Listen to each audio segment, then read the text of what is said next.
This is Grace and Glory Podcast, episode 33.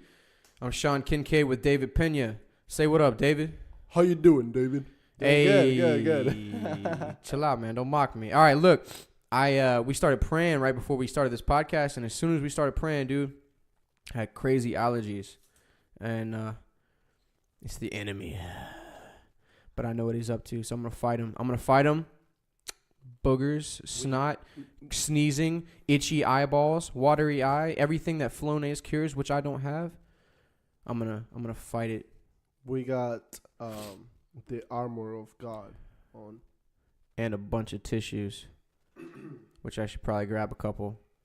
David, keep them occupied.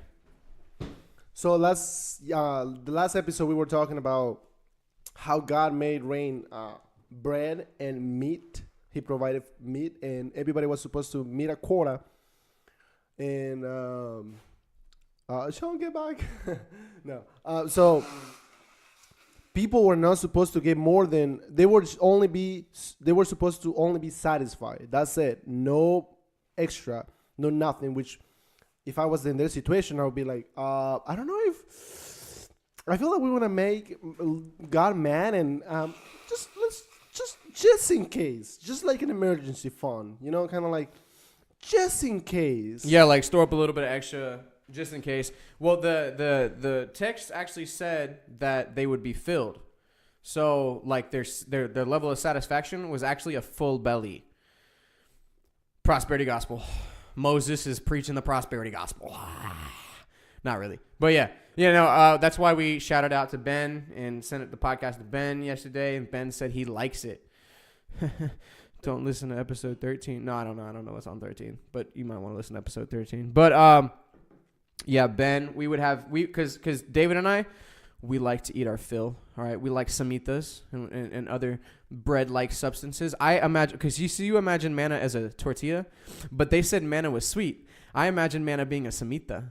Shout out to all my catracho friends. You know what I'm saying? Hey, we're in Exodus. DAC 16. Yo, 16th sense, right? You ever seen the movie Sixth Sense? Yeah, with Bruce Willis. I don't even know Bruce Willis was in it, but yeah. Oh, I don't know then. I don't know. I saw it when I was a kid, and there was like a kid, and he was like, I see dead people. Yeah, that's Bruce Willis.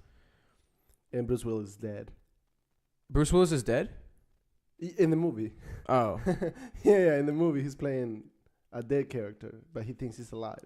Because Bruce Willis was in Ocean's 13 or whatever, whichever. I don't think we watched Ocean's 13 because we were like Ocean's 11. No, he wasn't. But we watched Ocean's 11 and then we watched Ocean's 12 and we were like, you watched Ocean's 12. Oh, you went to bed. I went to bed. Well, you were up for a little bit of it, but it sucked, so you went to bed. But we didn't even. Yeah, we didn't even want to wait. Like, well, I wasted my time because I started something. When you start it, you gotta finish it, especially if it's a movie. But yeah, or like a video game or the Bible. Okay. Hey, this is Exodus chapter 16, verse 1. We already read a bunch of it, but we're going to kind of go back because we don't want to just pick it up in the middle of a chapter because who does that? I don't. All right. But what I was saying was I imagine manna being a samita. I don't know why we were talking about Bruce Willis. But 16, verse 1, and they journeyed from Elim, and all the congregation of the children of Israel came to the wilderness of Sin, which is between Elim and Sinai, on the 15th day of the second month after they departed from the land of Egypt. Then the whole congregation of the children of Israel complained against Moses and Aaron in the wilderness. And the children of Israel said to them, remember, they're like whining, because they were whining about the burden that not God placed on them, but Pharaoh placed on them after Moses went and told told Pharaoh that, hey, let my people go. Pharaoh was like, I don't know, increase their burdens. Anyway, then they complained when they were at the Red Sea, and then God made a way, and then they complained when, the bitter waters at the place called Mara, and then God made it sweet, and now they're complaining again because they're hungry. Here. So this is something that we can learn on. It doesn't instruct us to be, hey, don't be negative. But it's kind of like we mentioned it yesterday, like don't be negative. But this kind of gives you the perspective. Like if you are always negative, God will provide, obviously. No, that's not what you interpret from this text. See, look, the children of Israel were so negative all the time, and then God still provided for them. So be negative. Okay, so don't do that. So what are you saying? What I'm saying is like, don't be negative. Like nobody, like not even God, because later on we're gonna learn when God is done with their negativity, He's like, okay, I'm done with you guys. Like I'm gonna strike you. I'm gonna strike you down. Like, and Moses go and talk to him, and he's like, why will you make that? Why will you do that? Yeah, he says they're your people. They're your people. Yeah. Egypt is going to think that, oh, look at those people. They just got him out. The Lord got him out of Egypt just to kill them in the wilderness. Which, see, nobody. I don't care what they think. God cares about His glory, though. Nobody cares. I'm sorry. Nobody cares about nobody likes your negativity. Like, no one does. So, yeah, that's something that we can learn from this context and say, you know what? These people they're doing nothing about it. They're just complaining. Provided for. They're just complaining. Like, oh, it's like, oh, I'm so fat. Oh, why? I want to lose weight. Oh, why am I fat? Oh my God, nobody likes me. I lost 27 pounds in the past 2.5 months maybe. Yeah, all the negativity. I'm kidding. What? That's not negative. That's good. I know. Yeah, that's good. I'm laying aside every weight and the sin which so easily ensnares me, as spoken about by the writer of Hebrews in chapter 12, verse 1 and 2. But going on with your point about the negativity, there's something that my mom says to me all the time, and it's something that I don't agree with. It's that, like, whenever I'm excited about a good thing, or like, you know, I'm like excited about something, I'm like, this, you know, this happened and this happened, and so this next thing I want to happen. And she'll always tell me, don't get your hopes up. I 10x my hopes. I'm a rebel. I'm like, yeah. And you know what? Oftentimes, she's right in that the thing that I'm getting my hopes up about doesn't work out. But I'm almost, like, at least recently, almost never negative when it doesn't work out. Like, I almost always look at it as a positive thing. Like, you know me, like, every time, you know, I'm like excited about something and it doesn't go my way, I'm like, no, that's great. You know, like I'll be like, oh, this girl said no, great, I want to go chase this other one. Oh, this is awesome. It's like, yeah, good. I was like it freed me up. Off. It freed me up to like go after this other girl or whatever. Like I have recently been looking at things that way, where I am putting a lot of hope into certain things, and if it doesn't work out, I'm like, then it's for the better. And I think... Oh, go ahead. No, go ahead. I was going to say, I don't think it's anything wrong with getting your hopes up. I think it's great because you're excited. Like, okay, this is going to happen. It's just when it doesn't happen, it just be the same way you're excited about this. Okay, whatever is going to happen. Be excited about it not happening. Yeah. It's like, okay, it didn't happen. Great. Because like, yeah. the way in which that works practically is like... Because that's not really like a normal thing. And I'm certainly not like this, typically.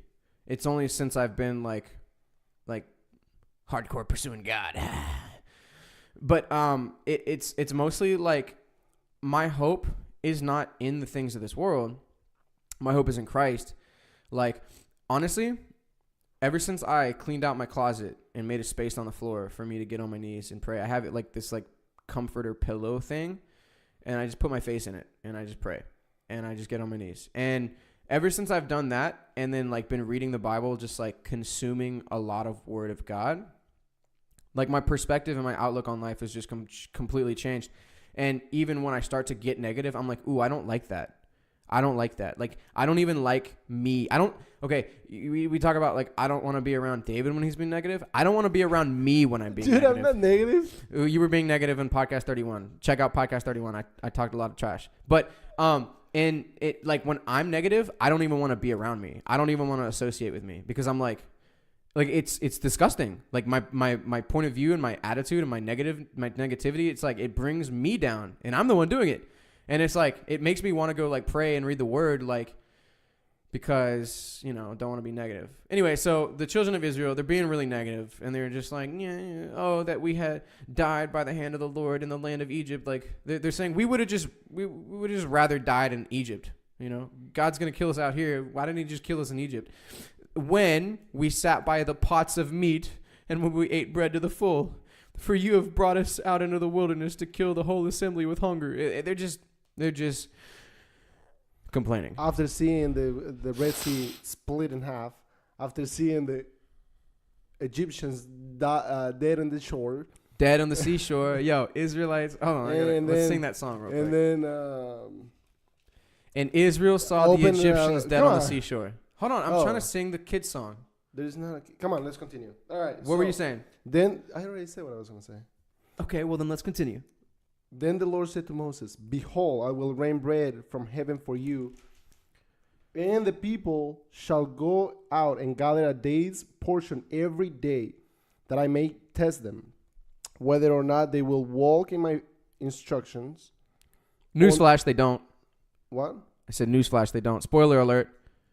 In case you haven't seen the movie Exodus chapter 16, they don't obey. Do they? I don't remember this part. Do they actually get more portion than they're supposed to? Yes. And then it like rots. And then God gives them like second and third chances and they still do it. And then God gets mad. Newsflash. So on the sixth day, when they prepare what they bring in, will be twice as much as they gather daily. So here you have every single day you have a quota. You have a certain amount of bread that you, or manna or whatever, that you bring in. You have a certain amount of samitas that you bring in. And then on the sixth day, right before the Sabbath, right? Because the Sabbath is the seventh day. Let me count 1, 2, 3. Yeah, 6, then 7. So on the 5 days, you bring in a certain quota because you're working and you're laboring for yourself that day. On the sixth day, you bring in a double portion. And then on the seventh day, you don't bring any. You starve. No, you eat the portion that you brought in on the sixth day. But people get greedy. I get greedy. I see a cup of coffee and I'm like, no, I need 18. All right, verse 6. Then Moses and Aaron said to all the children of Israel, at evening you shall know that the Lord had brought you out of the land of Egypt. And in the morning you shall see the glory of the Lord, for he hears your complaints against the Lord. Okay, let me pause right here. So he says, at evening you shall know that the Lord has brought you out of the land of Egypt. So he's saying, tonight, God's going to show you that he is the one that brought you out of Egypt. Now, I don't know how he's necessarily doing that because I think bread rains down in the morning. What is the meat, the animals that just go there and... Oh, did they come out at that night? Yeah. Because at twilight, you shall eat meat. Yep. Okay, so at twilight, so I guess twilight's nighttime sometime. Okay, so that's later on, but we'll get there. So tonight, Moses is saying because of all the quails... And he hasn't said that yet, but that's what he's talking about. He's referring to the quails coming into the camp. Because of all those things, that's how the Lord's going to show you that he brought you out of the land of Egypt. He's going to do another miracle so that you remember. Remember, Jesus said, hey, do this in remembrance of me. Like when we break the bread and drink the wine and do communion, it's so that we remember God. Verse 7, and in the morning you shall see the glory of the Lord, for he hears your complaints against the Lord. So in the morning when you eat your bread to the fill, then you'll see the glory of the Lord. Because you're grumbling right now, and God hears your complaints, and because you're going to eat to your fill, and your complaints are going to be satisfied, you're going to see the glory of the Lord. But what are we that you complain against us? Moses is why are you, like, I didn't bring you out of the land of Egypt. I just, by the power of God, raised my hand over the Red Sea, and then split it. No biggie. But it was God. It wasn't me. Verse 8, also Moses said, this shall be seen when the Lord gives you meat to eat in the evening and in the morning bread to the full. For the Lord hears your complaints which you make against him. He's like, okay, you're complaining against me, but what you're really doing is complaining against God. And what are we? Your complaints are not against us, but against the Lord. Okay, there he just kind of clarifies. You're, again, not complaining against Moses and Aaron. We're just prophets of the living God. You're complaining against the living God, the one who has the cloud and the pillar of fire leading you by night, the cloud by day.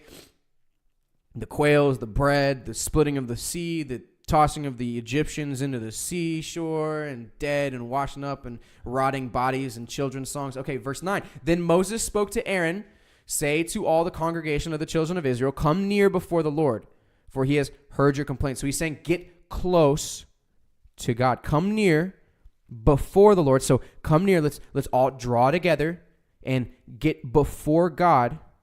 Okay, let's stand before the Lord because he's heard your complaints. Verse 10, now it came to pass as Aaron spoke to the whole congregation, so they're all coming near. He's speaking to everybody of the children of Israel that they looked towards the wilderness. So they draw near for a purpose because they're going to see something. This is at evening right now, and this is how they're going to know that the Lord brought them out of the land of Egypt. So they're all drawn together and they look toward the wilderness, and behold, the glory of the Lord appeared in the cloud. Okay, so this is how they're knowing that God brought them out of Egypt. Verse 11, and the Lord spoke to Moses, saying, I have heard the complaints of the children of Israel. Speak to them, saying, at twilight you shall eat meat, and in the morning you shall be filled with bread, and you shall know that I am the Lord your God. So, verse 13, it was that quails came up at evening and covered the camp. Like, you ever stepped in dog poop and your shoes just covered in it? Or stepped in mud? Yeah. Like their camp, just imagine, covered in quails. Like you can't take a step without stepping on a quail feather. Okay. The quails are covering their camp, and in the morning, the dew lay all around the camp. And then when the layer of dew lifted, there on the surface of the wilderness was a small round substance, as fine as frost on the ground. So it's like this thin, powdery. Because it's saying fine as frost. Frost to me is fine and powdery, and it's under the dew. Just imagine this picture, like in the morning. You guys probably aren't up as early as we are, but I just winked, but you can't see it on the podcast. I winked at David. David saw it.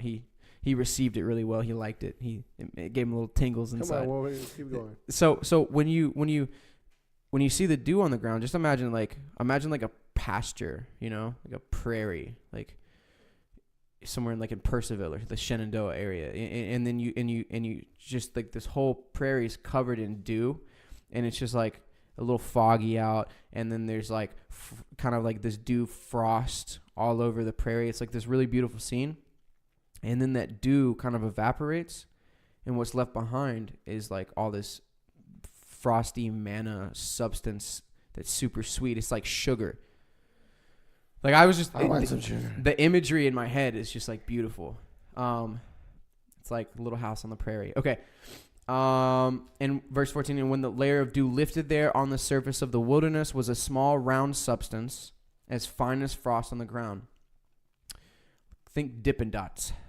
So when the children of Israel saw it, they said to one another, what is it? For they did not know what it was. I was talking to Dante about this last night because, they named manna, like, what is it? And like, they named Esau, like, Esau because he was red and hairy, or whatever. And then manna is yeah. I manna, totally forgot. It translates to what is it? Yeah. So it's like, I was talking to Dante about I want to have a bunch of kids and adopt and all this stuff.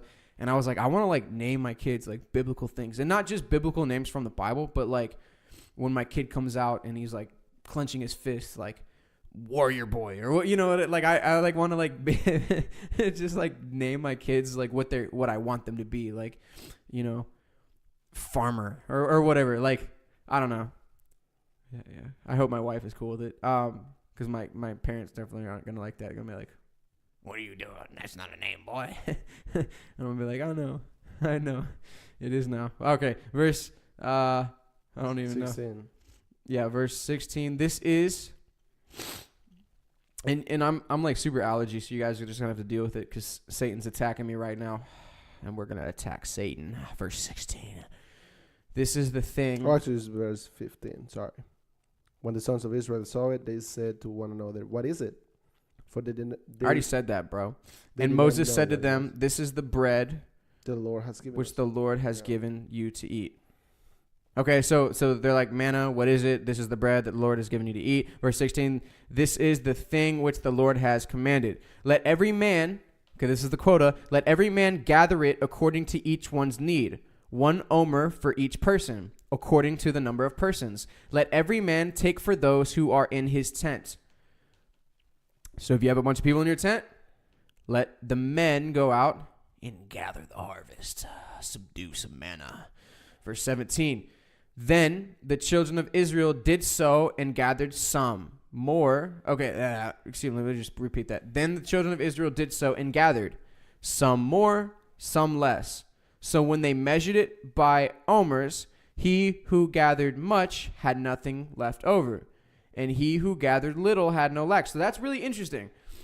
So David talks about working real hard, and I like to just That's sleep. David Pena. David you're Pena. talking about, right? Yeah, David Pena, like the not as attractive one in the podcast. So he talks about like working really hard. So imagine me and David, because we're not going to go gather. We're going to send Ben to gather for us. But imagine we're going out to gather, right? It's the first day. We just want to like experience the gathering process, kind of like apple picking. You only want to do it once unless you're. Yeah, I'm not going to go there. But so David and I, we go out, we go apple picking for the first time, right? We go manna fetching, all right? And David likes to work really hard, and I'm just kind of like enjoying the prairie, I'm like taking some Insta photos, some Exodus Insta, and he's like out there just like, dude, he's humping it back, man. He brought. I'm like, yes, I need to send it back to my country. I need to.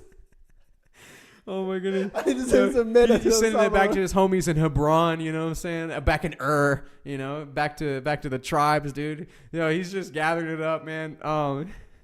He's storing it up, and I'm over here taking instant. I pick up a little bit here and there, and then we take it back to the camp and measure it by omers, and all that stuff he gathered is like the whatever the quota is. Like he gathered like 10. He 10x'd it, and all of a sudden he just has 1x. He just has like the normal amount, and I like didn't even 10x it. I was like, yeah, I'm gonna fast today. I'm good, because I'm not a grumbler. I'm not gonna grumble against the Lord. I'm like, no, I'm gonna just fast today, and then I just ate a little dusty manna, and I don't have that much, but all of a sudden I have like as much as David did. Like communism right there. Yeah, this is not prosperity gospel. Why are we reading it? Oh, because it's in the Bible. That's what we do. We just go through the book. Okay, so just wanted to highlight that with a little bit of dumb commentary, but you get the point. Verse 19. No, excuse me. Let me just continue. Let me just go back to 18. So when they measured it by omers, he who gathered much had nothing left over, and he who gathered little had no lack. Every man had gathered according to each one's need. Verse 19. And Moses said, let no one leave any of it till morning. So Moses is telling me, hey, stop fasting, bro. You got to eat the whole shebang. He's telling everybody, eat it all. Don't save it. Don't save it. Eat it. Don't save it. Hey, look, when you tell me to hold a chocolate cake in my hand and don't eat it, I'm going to eat it. I'm just saying, if you make me carry around a chocolate cake all day and tell me not to eat anything else, just don't eat that. Like, just don't eat anything. Don't eat anything. Just carry around a chocolate cake. Sounds like you're Eve. Sounds like what? Sounds like you are like Eve. Yeah, whatever. But I would probably, look, the temptation is too great, especially when you tell me not to do something. Whew. Yeah, but Moses is telling them to eat it. Yeah, but he's telling them to not save any. Right. Oh, man. I don't know if I'm going to listen to Moses. Look, Moses just split the Red Sea. God split the Red Sea, not Moses. It's true, but Moses raised his hands. So I looked at Moses while he did it. I was watching him. I was ready to go to battle, and then Moses lifted his hands, and I was like, I guess I'll just watch these Egyptians get murdered by the waves. So anyway, there's the command. He says, let no one leave any of it till morning.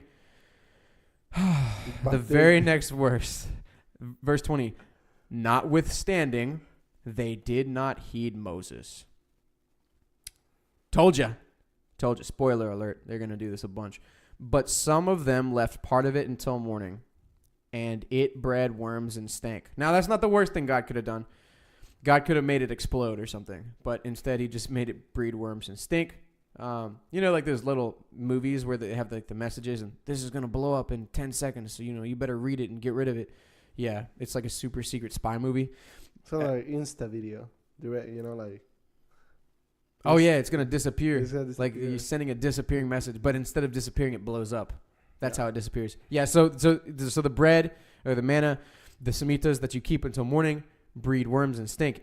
And Moses was angry with them. Verse 21. So they gathered it every morning, every man according to his need, And when the sun became hot, it melted. So after the morning, and it gets noon or 3 p.m. and it's like hot, it starts to melt. And you remember, these guys in the Middle East, man, they just came out of Africa. You know, they're in the wilderness. It's hot. It is hot. Give me 1 second. Satan's calling. I got to blow my nose. So this kind of shows something very interesting. Wake up early. You have to get up early. That's what he's saying. You cannot be slack and say, well, whatever, I'll just get up later. I'll sleep in. No, because the manna is going to be melted if you don't. But the manna only appears once the dew's lifted off the ground. So you could technically still sleep in because you have to wait for the dew regardless. But you could get up and work out early in the morning and praise the Lord and do a podcast before the manna gets frosty. This kind of shows that we are supposed to do hard work because, hey, the manna is not going to show up in your door. It's not going to say, oh, hey, you didn't go. Oh, I didn't see you this morning picking up some manna. Here, we brought you something. Nope. So, anyways, yeah. But remember, all you have to do is, go right outside, pick up a little bit. You're going to have as much as the next person. It's communism, remember? But in like a good way. It's like God providing. So it's not the government providing. Because you don't want the government to provide. You want the government to be gone. All right. All right. Yo, and Apple or whatever, like everybody that has to check our podcast before they can put it online. Or they put it online and then they check it because like they have to like monitor it. They're all like super liberal out in California. So they're going to cancel that. Yeah, they're going to cancel our podcast because we're like talking trash about communism. Communism sucks. Okay. And we're talking about the Bible. Like it's like, and we're, we're not Hillary supporters. We'll just say that, They hate us. Yo, Big T, Mr. T. Hashtag make America great again. Yo, hashtag MAGA, bruh. All right. Yeah. Sorry for anybody that doesn't have the same political views. Like it's cool. Like I'm not even gonna say you're wrong. No, like, it's not. You're wrong. No, it's whatever. You do your thing. But communism sucks. He's only saying that because one of his friends. Ooh, and we have a listener in China. Communism sucks, but they have like a capitalist market, but like a communistic style of government. Like Yeah. So now on the 6th day they gathered twice as much bread. Continue. Okay, and so it was on the 6th day that they gathered twice as much bread, 2 omers for each one, and the rulers of the all the rulers of the congregation came and told Moses. So they normally gather 1 omer. Now, I don't know if they gather one omer normally, but they gather 2 omers per 1 omer. So they 2x it on the 6th day. And all the rulers of the congregation came and told Moses. Verse 23, then he said to them, this is what the Lord has said. Tomorrow is a Sabbath rest, a holy Sabbath to the Lord. Now, I think this is actually the institution of the Sabbath, because until this point, I don't think we've covered the Sabbath. Yeah, I don't think so either. So I think this right here, and don't quote me, okay? I'm not a false gospel preacher, but I believe verse 23 of Exodus 16 is the institution of the Sabbath. And I'm actually going to highlight this, so keep them occupied because I want to keep it in my Bible. Each one, when all the leaders of the congregation came and told Moses, then he said to them, this is what the Lord meant. Tomorrow is a Sabbath observance, a holy Sabbath to the Lord. Bake what you will bake and boil what you will boil. And all that is left over put aside to be kept until morning. So they put it aside until morning as Moses had ordered, and it did not become foul, nor was there any worm in it. Okay, so notice this. Moses tells them, hey, bake what you're going to bake today for tomorrow. Boil what you're going to boil today for tomorrow. Like, bake your bread, boil your quail, gather your manna. Okay, do your thing. And tomorrow, you're going to keep it. So this is the exception to the normal rule, is which we don't keep it until morning. Today, we're making extra for tomorrow. And so what they did was they kept it until the next day, and it didn't breed worms or stink. So the people rested on the 7th day. Right? Did you read verse 30? Or 29? Okay, well, No, I'm in verse 24. Okay, verse 24. So they laid it up till morning, and Moses commanded, and it did not stink, nor were there any worms in it. Verse 25. Then Moses said, eat that today, for today is a Sabbath to the Lord. Today you will not find it in the field. So there's not even going to be manna on the Sabbath that is like appearing from heaven. There's not going to be the dew, frosty, dipping dots on the ground. There's not going to be quail, okay? Then he says in verse 26, he says, 6 days you shall gather it, but on the seventh day, the Sabbath, there will be none. Verse 27, now it happened. Guess what's going to happen? Guess what the disobedient people are going to do? They're going to disobey. Verse 27, now it happened that some of the people went out on the seventh day to gather, but they found none.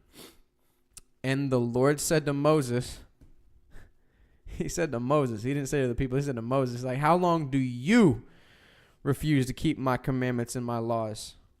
See, for the Lord has given you the Sabbath. Therefore, he gives you on the sixth day bread for 2 days. Let every man remain in his place. Let no man go out of his place on the seventh day. So the people rested on the seventh day. So they got yelled at. Verse 31. And the house of Israel called its name manna, and it was like white coriander seed, and the taste of it was like wafers made with honey. That sounds so good, dude. It sounds like a samita. Verse 32, then Moses said, this is the thing which the Lord has commanded.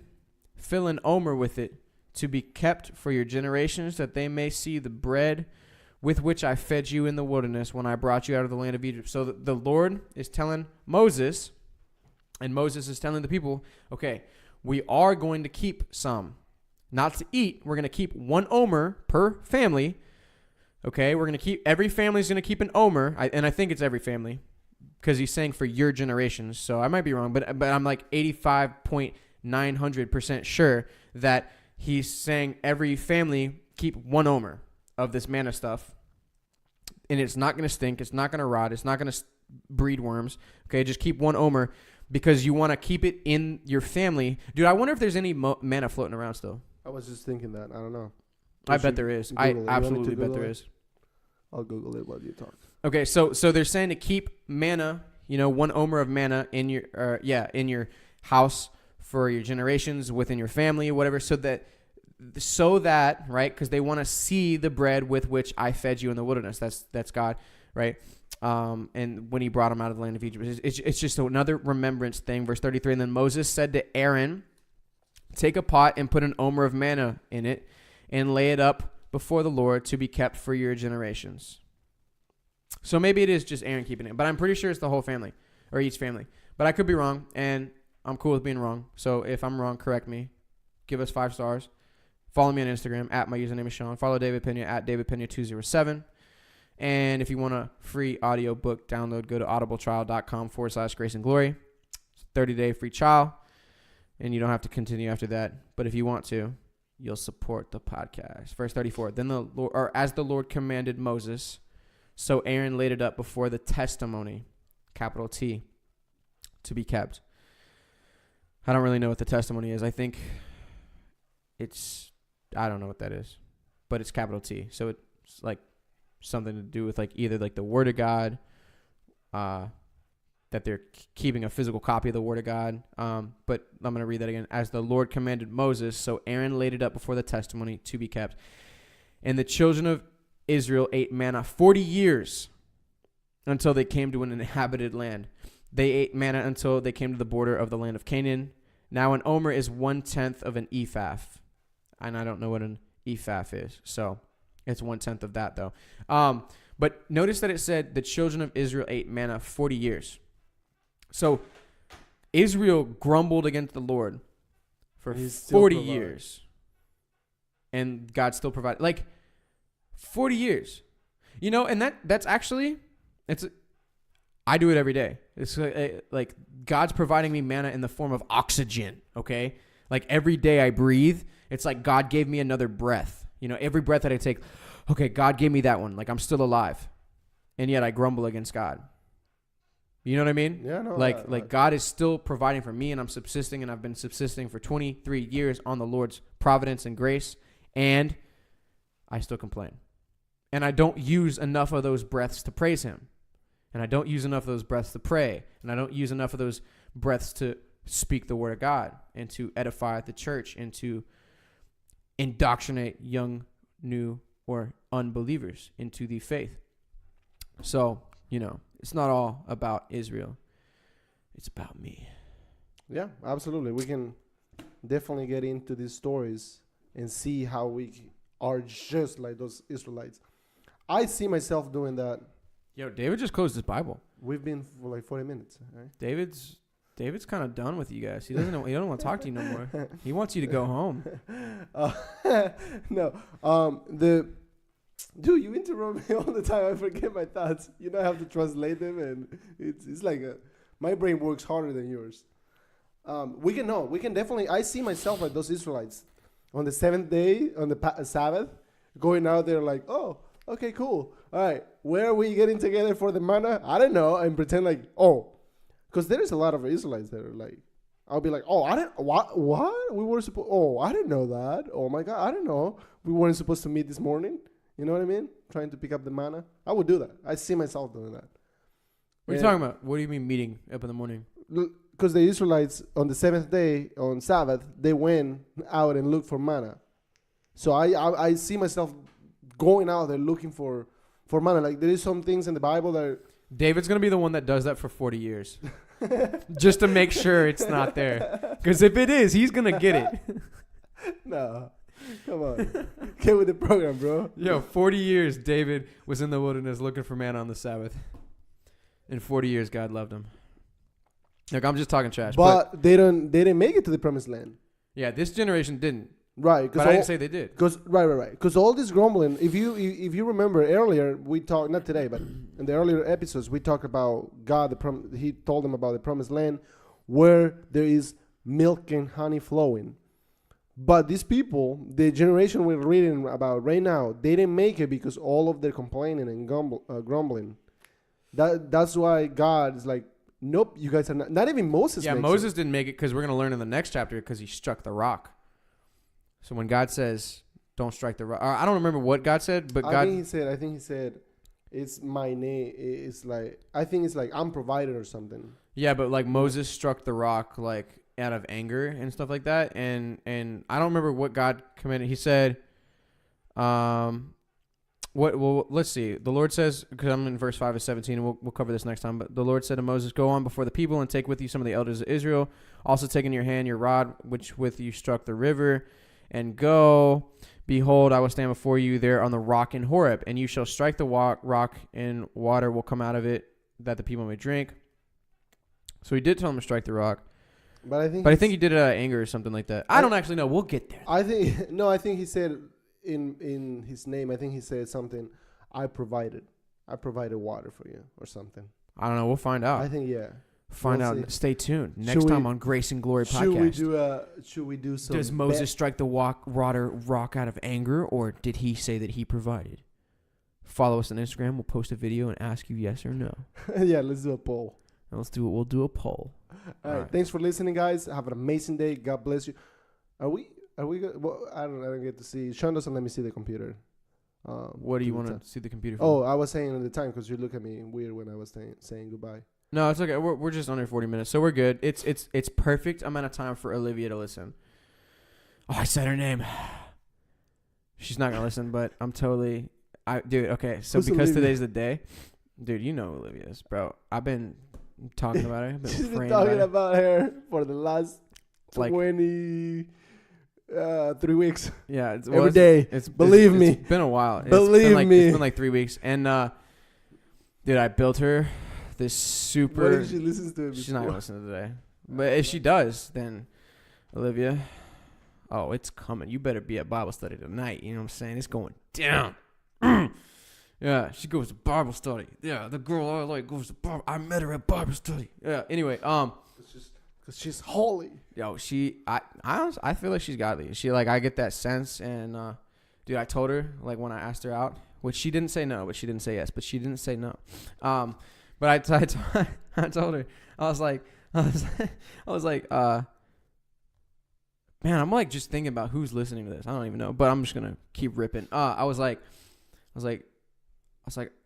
I don't remember what I said specifically, but I was like inferring that I was into her, and then I said specifically that the reason that for whatever I was inferring, which was that I was into her, was that she's godly.